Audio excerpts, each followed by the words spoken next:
Welcome to My Brain is a Wonderland, the podcast for neurodivergent women and the people who love them.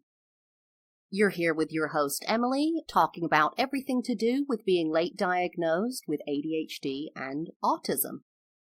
I'm just sitting here with my matcha, my current hyperfixation drink. It's hot as hell right now outside. I'm in Florida, and man, it's been 97 degrees Fahrenheit out in existence, which is not okay. If you're listening from the UK, what's that in Celsius? I don't know. 30 hell? I honestly don't know. And I have some really awesome news that I'm going to save for the end of the episode. But if you are interested in meeting me or seeing me talk about some stuff in public in an area that is neurodivergent affirming, very friendly, maybe a bit nerdy, then stay tuned for the end of the episode, because I'm going to tell you when and where you can do that. But today we're going to be talking about gaming, board games specifically, a little bit of D&D thrown in there, how I enjoy them, don't enjoy them, what has been a struggle for me when being part of a D&D group or gaming with other people, and some tips for dungeon masters and other people who are hosting games and gaming days and board game nights and whatever for people who are, or may potentially be, or you don't know because maybe they haven't said, are neurodivergent. So when I was a kid, I actually didn't play many board games. I didn't have a lot of money growing up. Not just me, my family, obviously. I was a kid, I didn't have any money. But it wasn't really about that, even though board games were and are expensive. I was an only child, so I didn't have any siblings. I had an older cousin, but not really any younger cousins. I didn't have anyone to play with, is the reality of it. And so the only board game I ever remember having was Clue, or Cluedo in the UK is what it's called. And I got that, I think, for Christmas one year. That's clearly manifesting, or can't even think of the word now, predicting my true crime tendencies right there, because I loved that game. But I didn't play any board games growing up, really. I played a lot of card games. So gin rummy, solitaire, or patience, as it's called in England.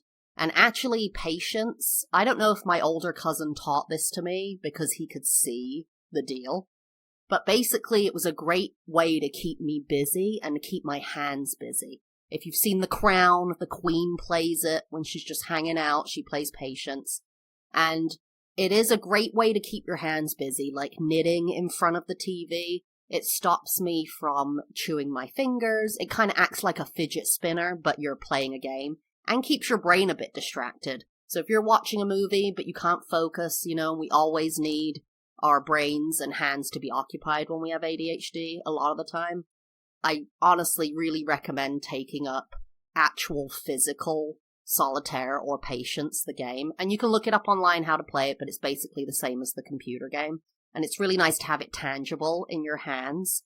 People with ADHD and neurodivergent people actually cope with that a lot better than neurotypicals having something physical in their hands versus digital. There was a game that I would play that, oh my god, it was like the game of the century, and I was always just like, oh my god, this house is amazing. When I would go and visit my friends, who I think they had, was it 5 children? 1, 2, 3. They had 4, and then they had another baby, so they had 5. And we would play, it was a Disney board game in the 90s, and I haven't looked it up, and I'm not sure what it is, but I was so enamored with it, and I thought they were the coolest, family because they had this board game. But really, being an only child, I just didn't play a lot of board games. Growing up and becoming a teenager, an adult, I realized very quickly that when you are the nerd that I am, so loves fantasy, sci-fi, have been going to conventions since I was about 14 or 15 in the UK, and I still do, then you're going to play a lot of board games and definitely be exposed to D&D, even if you don't want to be. And I honestly didn't realize that board games had gotten so intense, right? Like, when I was growing up, I played some video games, played Clue, I didn't realize they'd become these hours-long events where even learning the rules is an event, right?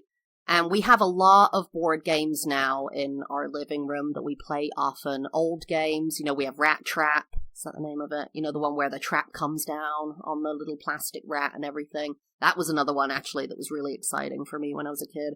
We have Dominion, and now I'm not going to be able to name any of the other board games that we have, but we have a bunch of them. Oh, I have like 2 Buffy board games that I love, and my husband placates me by playing them with me. But yeah, I didn't realize they'd gotten so intense. And they require a lot of focus, right? If you're going into a board game situation where it's something like it's going to take hours, there's lots of stuff to learn, then you really need to be focused. Which is something I struggle with. Nowadays, most new games are made with these little cards. What are they called? Order of events cards, kind of. And so everyone gets a card who's playing, and it literally tells you on your turn what you can and cannot do, what you should do. You need to move your character. A, move your character. B, next thing you're going to do is roll the dice. Or C, next thing you're going to do is da-da-da. D, next thing you're going to do is choose between this and that. And so that has been really helpful for me in staying focused, but also learning the rules and strategy of the game. The thing is, for me, I'm really not great at strategy, and I think this might be a bit of a neurodivergent thing. So please reach out to me if you have struggled with this as well. But I tend to only see the next step. And this is in everything, not just games. It's a struggle for me to formulate a plan that goes from one step through to the 12th step. So, if I'm in a game like chess, oh my god, chess, I'm not good at chess. My husband was in, I'm going to say varsity chess, and that sounds insane. I don't think that's a real thing. I'm English, I'm sorry. He was on the chess team, I don't know. He went around the state playing chess and crap in high school. So he's really good at chess, and he's amazing at strategy. He can see where we need to go in anything and get there and formulate the steps, whereas I'm more of just a next step person. So if we're playing chess, I move the pawn because in that moment I'm like, okay, that pawn's going to go there because someone's coming for it, or I want to get that thing. But then he's thinking, my husband, well, in the next 2 steps I'm going to get that pawn and take it. And when we first started playing games together, it was a bit of a nightmare. We would play this video game, Dynasty Warriors, together, where you're basically Chinese warlords or competing factions or something, and you're fighting each other in a war. And you'd play together, and you'd have to run off separately and go do these things. And I'd have to say to him, where should I go? I don't even know what to do next, Or I'd say, I'm going to run over here and kill all these people. And he's like, why? That makes no sense at all. When we move couches and furniture, he's looking at me like, can you not see where we're going with this? The angle and what the next step is? And I'm like, not really, dude. I have no idea. So I find strategy very difficult to make. I can't make strategies. I'm just really bad at it. And this has been a struggle in board games. My husband and I are able to, if we're just playing a 2-person game, we're able to work together and he's able to help me. But I have played D&D in the past and it was not good. I think it was 5th edition and we would play once a week for hours. And I was the only woman in the room, which in my opinion did make it more difficult. It wasn't geared towards what I might be interested in. There was a lot of male energy that I wasn't a big fan of. I don't know. It just wasn't good. I knew what my character was. It was a dragonborn. That's the thing that kind of looks like a human with a dragon head, right? Dragonborn. And I loved her. And I had my little figurine for it. And I knew what she was capable of and what she did, what her, hits and special things were, I'm going to just preface this right now. I'm going to say a lot of stuff about D&D that's wrong, okay? I didn't play it for very long, probably 6 to 9 months, once a week, and I wasn't good at it and really lacked in focus. I didn't enjoy it. Not to say that I wouldn't enjoy D&D, but I didn't enjoy this particular group. And what I wanted to do with my Dragonborn is I wanted to play it how I wanted to play it. I wanted to play it how I would be in real life. I didn't really have a strategy. And so when they would say, the DM would be like, okay, so now there's a big blob that just burst through this wall, and it's saying this and it's doing that. What are you going to do? And I would say, well, I'm going to do this move. And then all the guys would start saying, no, you should do the other thing. Don't you see, you have this thing you should do? And if you do that, actually, it drove me freaking insane. Because, first of all, I don't like authority and being told what to do. I could literally be thinking of doing something, and if I haven't said it out loud, but then someone says you should do that, I'll be like, well, no, I don't want to do it. You've annoyed me, I don't want to do it. And I just wanted to play it the way I wanted to play, which is honestly without any strategy. And I'm saying, well, this is my character. This is how I would be in real life. If we approached a war, I'd be like, all right, I'm going to go stab that guy in the chest. And they're like, okay, don't do that. We're going to do that. And I'm like, what am I doing here then? What am I doing here if you're not going to let me play the way I want to play? And I think, having learned a bit more about D&D, people looked at me as like this kind of saboteur, this kind of, you're not working in the collaborative way that a team would do. And instead of, I don't know if honestly there's anything they could have done, because I was just very resistant to the group and feeling like I didn't belong in the group and that I didn't vibe with anyone there except, my husband was in it. And it was just very difficult to play. I knew what I was supposed to do. I had my character sheet, but it was very difficult to figure out what everyone wanted me to do. And I didn't want to always do what other people wanted me to do. I wanted to do what I wanted to do. So that, was a negative experience for me. And I actually haven't gone back to D&D since that experience. I did recently meet a girl at work who said that she's had the same experience in D&D groups. They're very male-centered, male-focused.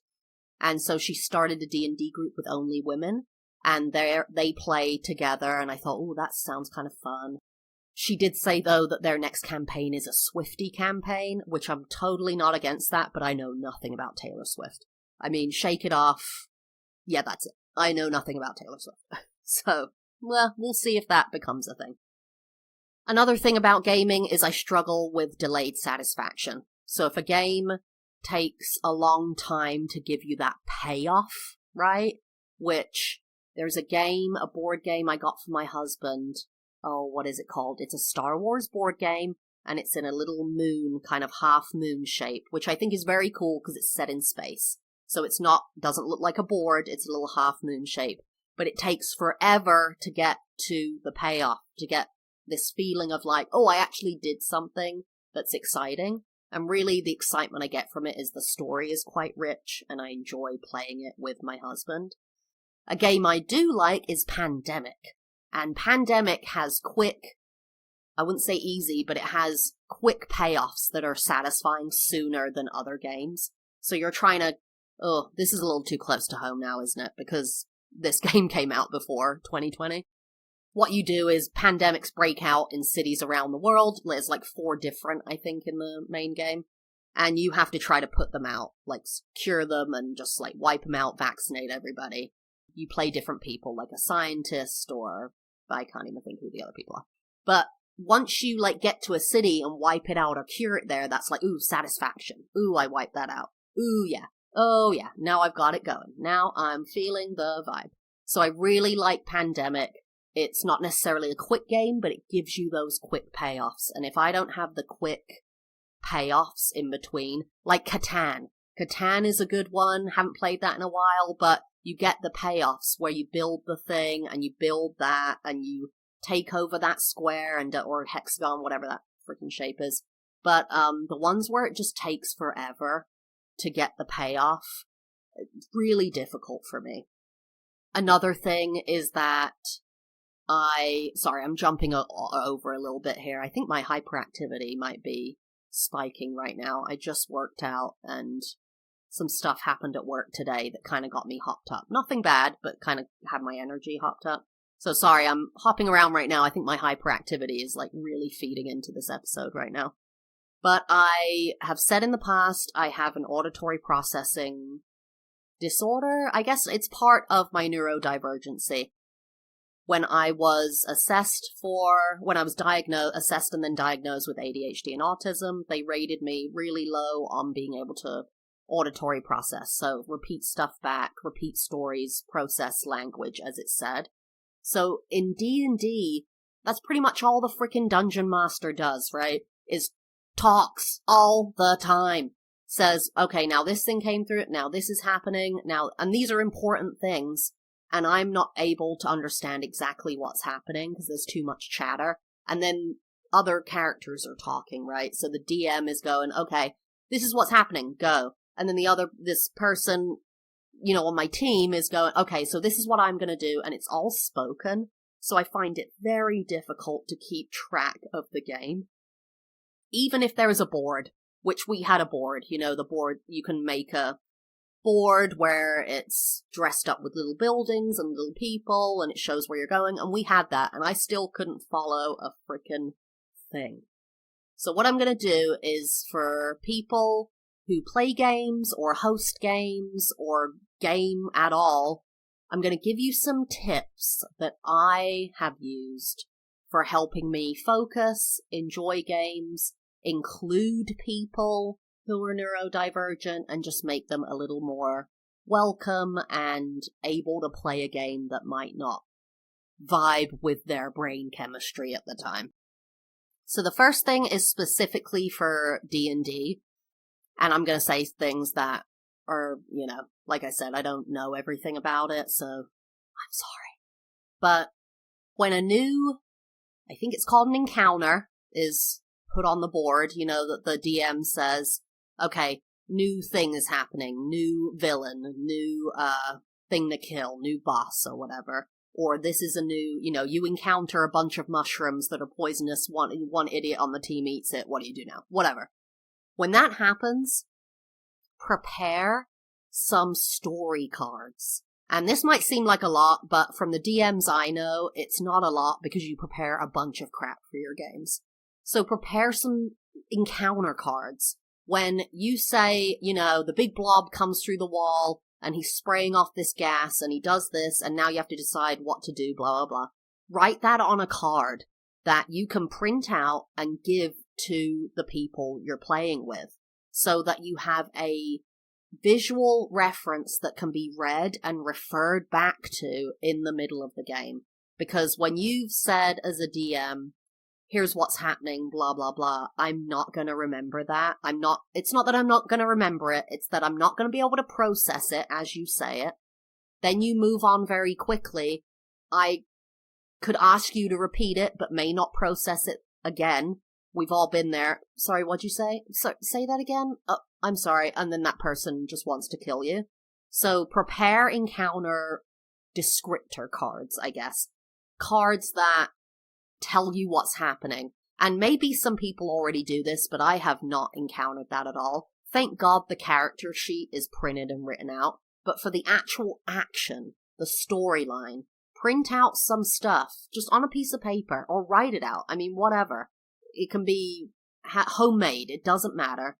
Just saying what is happening and the key things. Bolding some key points. Double space it. That's good for neurodivergent people to process and read. So we can actually get a handle on what we're trying to do.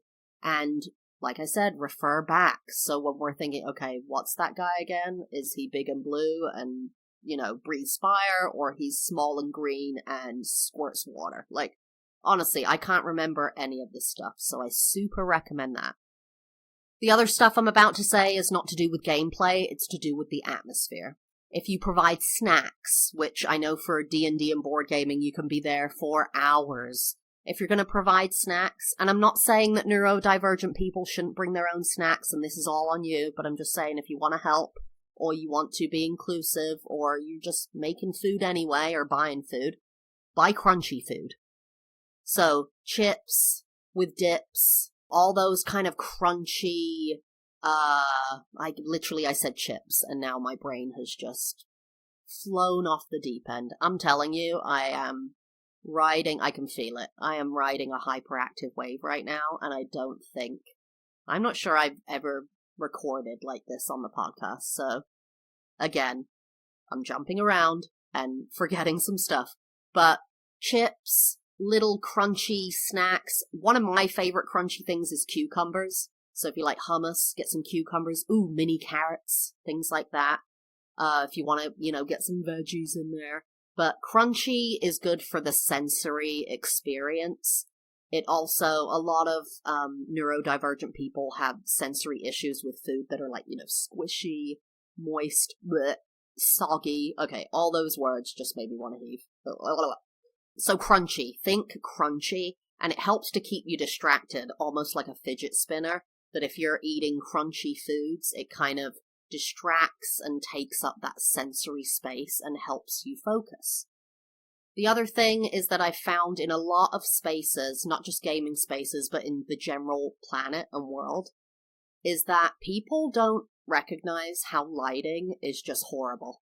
Lights, bulbs are my nemesis on the planet. I cannot stand them when they are shining down in my face, whether it's a strip light, a bulb that's on, a lamp that's cutting right into my eye out of the corner of my eye. It's just awful. So if you have dimmer switches, make a dimmer. If you can I used to do this all the time, I'd throw a t-shirt over lamps in my in-laws' house because it was so bright when it would come under the lamp. Use daylight, open blinds instead of having that bright light. And that's one of my personal ones, but I think for neurodivergent people in terms of sensory stuff, it's over hours. I mean, it doesn't take long for me to just get a headache and really just be non-verbal because of the bright light. And the final thing I'm going to say is to just ask them. This is something I think I've said on the podcast before, but if not, here we go. Someone I know who works in DE&I, that's diversity, equity, inclusion, in a corporation in HR, said, here's something I have been told or said or whatever. Sorry, again, jumping all over the place. Gotta stop saying sorry. Is that when you've met one autistic person, you've met one autistic person. When you've met one person with ADHD, you've met one person with ADHD. And what that means is we're all so unique, even though we kind of float in the same bubble and probably have a lot of the same things. How we react to them and how it plays out in our daily life can be very unique and different. And just because I have an auditory processing issue and just because I love crunchy foods doesn't mean, someone you play with necessarily wants a crunchy food or something. Generally, that's true, but just ask. Ask what would help them feel better. Ask what would entice them to play the game. Ask them if there's anything that you or the atmosphere you've been doing or that the atmosphere is displaying that is not pleasant for them. And to be honest, if you're not neurodivergent, they might come out very bluntly and might come out saying things that might seem insensitive or very much like, I don't like the way you talk.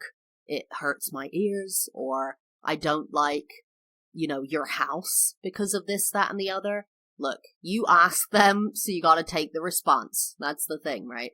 But just ask. Ask what you can do, and you don't have to bend over backwards. If they say something you're like, well, I can't do that, I'm sorry, but I'd really still love you to play. But it doesn't hurt to ask. If there's something you can accommodate, it doesn't hurt to ask them what that could be. And then you're being inclusive. And maybe you ask everybody, right? There can be people who don't know they're neurodivergent, people who do know and don't want to tell you.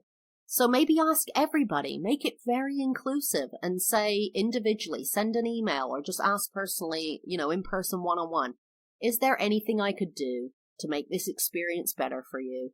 Are you having issues with the smell here, the snacks, the lighting? Are you having any issues with the way I'm playing the game? And a lot of people might not, like I said, say anything, but a lot of neurodivergent people will be blunt if you ask them outright. So just ask them and ask everybody and make it really inclusive, and you might be surprised that someone else who you don't think is or isn't neurodivergent has some things to say that they would like to be included in the game as well. So there's all my little tips and my experience with gaming, and specifically physical gaming. I didn't talk much about playing video games. Maybe I'll do an episode on that. But that's my experience and what I have dealt with and my tips for including others in your fandom, in your gaming, and in your little geeky life. And now I want to tell you about the really exciting news that I mentioned at the beginning. If you want to meet me or hear me talk, or just be part of a community that is neurodivergent affirming and a nice place to be. If you have heard of DragonCon, it is a huge convention in Atlanta. There's going to be 65,000 people there this weekend, over Labor Day weekend, and we are celebrating big this year because attendance has been limited since COVID. They didn't even have it for a couple of years during COVID, or it was virtual. But I am going to be part of a panel at DragonCon. I have been going to this thing for years, and I am so excited to be a part of this. On Saturday, I am going to be at the Hyatt Hotel in Hanover A&B at 2:30, and I'm going to be part of a panel called Breaking Barriers, Empowering the Disabled in Fandom. We're going to be engaging in a dynamic discussion that tackles the challenges faced by the disabled in the world of fandom. We're going to talk about inspiring solutions and explore ways to create a more inclusive and accessible fan community. If you are going to be there, I would love to meet you. I would love for you to attend, and double check the app, because I'm recording this a couple of weeks out from the event. Double check the DragonCon app to check the schedule. But I will be there with bells on, and hopefully my hyperactivity's reined in a little bit, but I can't promise anything because my anxiety is probably going to be through the roof when I do this thing. I'm super excited, and I'd love to see anyone there who's going. There are weekend tickets, and I think they're day tickets. I don't know if they've sold out already, and they're only selling those online. So go to DragonCon online if you would like to attend. And I'd hope to see some of you there, and I'd love to meet any of you who'd love to meet me. With that, I'm going to end this episode. And again, if you are loving what you're hearing, please leave a 5-star review wherever you're listening to your podcasts. Apple Podcasts, I think I have a couple of reviews on there, so I'd appreciate a few more. You can throw them up on Spotify, Google Podcasts. I would really appreciate it. And share. Follow me on social media and share my stuff. On TikTok, Instagram, YouTube, share my reels, share my shorts. That's YouTube shorts, not my pants. And you'll find me there under My Brain is a Wonderland, and you can see all of this information in the show notes if you want to know how to reach me by email. And I'm excited to either see you at DragonCon or see you again on the next episode of My Brain is a Wonderland, Season 2. I hope you have a great rest of your day. Bye-bye.